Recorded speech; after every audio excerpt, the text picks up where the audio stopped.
ภาวะวิกฤตโลกร้อนน้ำแข็งขั้วโลกละลายส่งผลให้น้ำทะเลสูงขึ้นประกอบกับการใช้น้ำบาดาลที่ขาดการวางแผนกำลังจะส่งผลให้หลายเมืองริมทะเลจมน้ำตัวอย่างที่ชัดเจนมากในเวลานี้ก็คือจาการ์ตาในประเทศอินโดนีเซียขณะเดียวกันก็มีเมืองอื่นๆอีก10เมืองรวมถึงกรุงเทพมหานครด้วย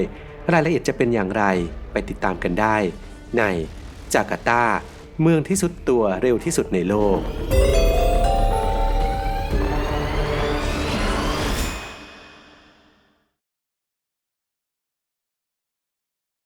ขอบคุณผู้สนับสนุนจาก SIA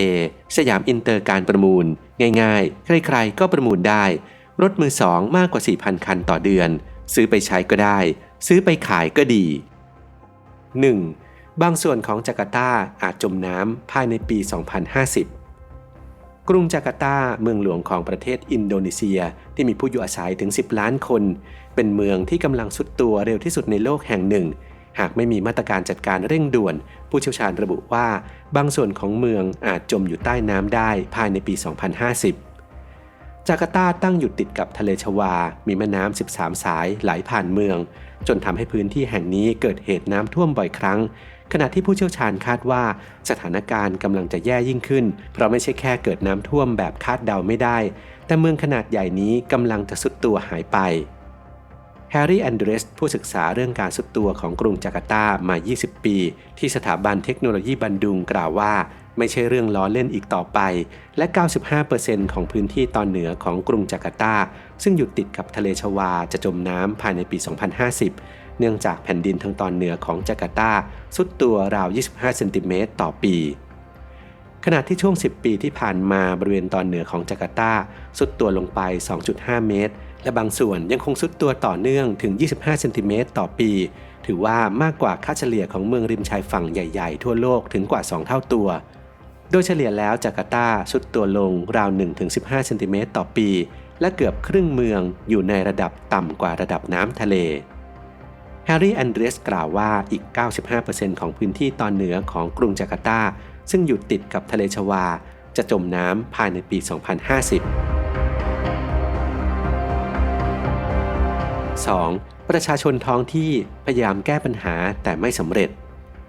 เขตมัวราบารูทางตอนเหนือของจาการ์ตาอาคารแห่งหนึ่งที่เคยเป็นที่ทำการของธุรกิจตกปลาถูกปล่อยให้รกร้างเหลือเพียงระเบียงบนชั้นที่2ที่ยังคงพอใช้การได้ส่วนชั้นล่างน้ำขังไม่สามารถถ่ายเทออกได้เพราะพื้นที่โดยรอบมีระดับที่สูงกว่าขณะที่เจ้าของอาคารพยายามหาทางแก้ปัญหาเฉพาะหน้าแต่พวกเขาไม่อาจหยุดยั้งการทรุดตัวของพื้นดินบริเวณนี้ได้ส่วนใกล้ๆกับอาคารดังกล่าวมีตลาดสดริดวันซึ่งเป็นตลาดขายปลาชาวบ้านที่เขตมัวราบารูซึ่งมาตลาดนี้บ่อยบอกว่าทางเดินขรุขระมีลักษณะเป็นเหมือนคลื่นทำให้คนสะดุดหกล้มได้เมื่อระดับน้ำบาดาลลดลงพื้นดินที่ผู้คนสัญจรไปมาก็ทรุดตัวลงไปด้วยทั้งนี้ในอดีตตอนเหนือของจาการ์ตาเป็นจุดศูนย์กลางของท่าเรือและแม้ปัจจุบันก็ยังเป็นที่ตั้งของตันจุงปริออกซึ่งเป็นท่าเรือที่พลุกพล่านที่สุดแห่งหนึ่งของประเทศที่นี่เป็นบริเวณที่แม่น้ำชิลิวงไหลเข้าสู่ทะเลชวาเป็นเหตุผลหนึ่งที่อาณานิคมดัชเลือกที่นี่เป็นจุดศูนย์กลางเมื่อศตวรรษที่ 17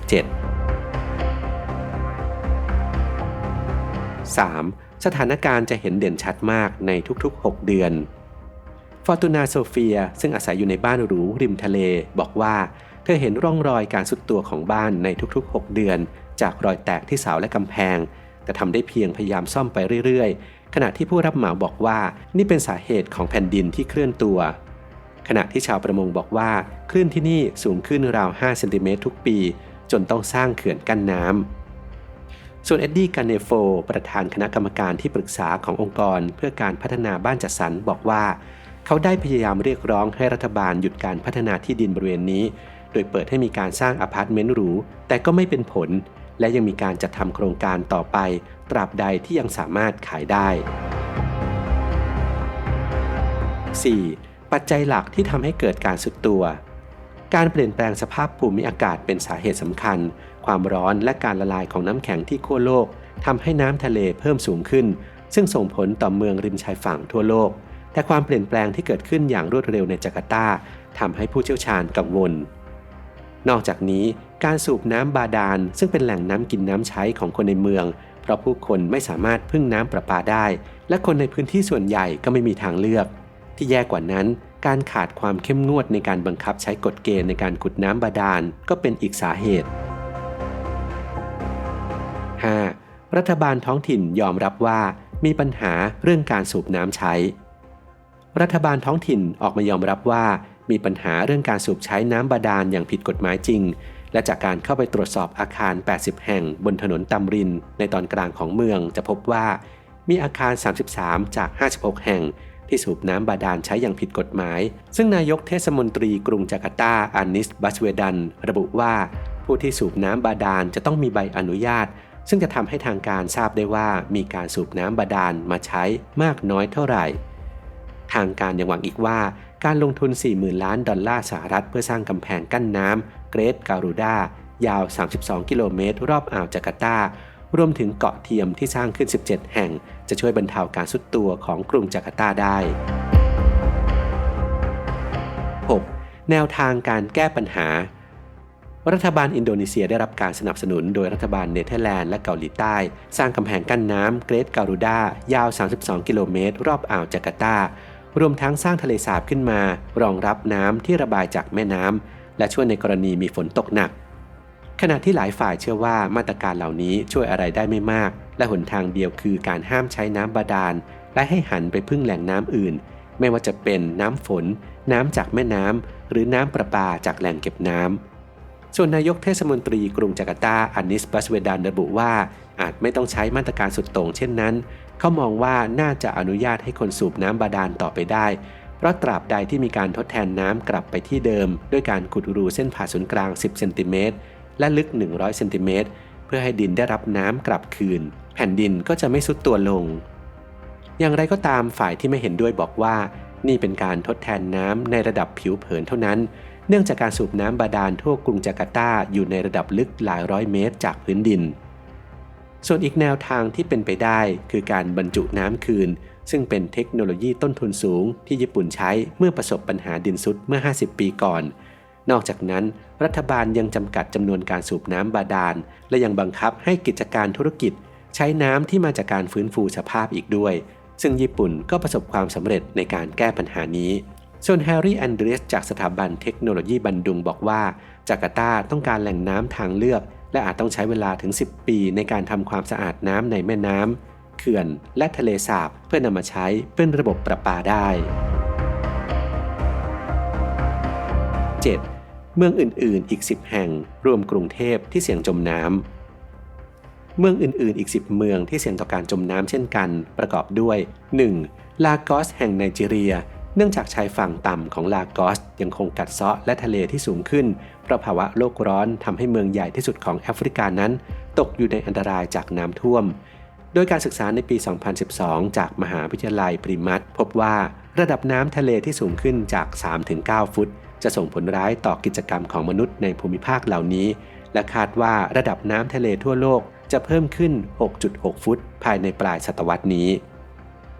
2. ฮูสตันรัฐเท็กซัสสหรัฐอเมริกาโดยบางส่วนของฮูสตันกำลังจมน้ำในอัตรา 2 นิ้วต่อปีเนื่องจากการสูบน้ำบาดาลมากเกินไป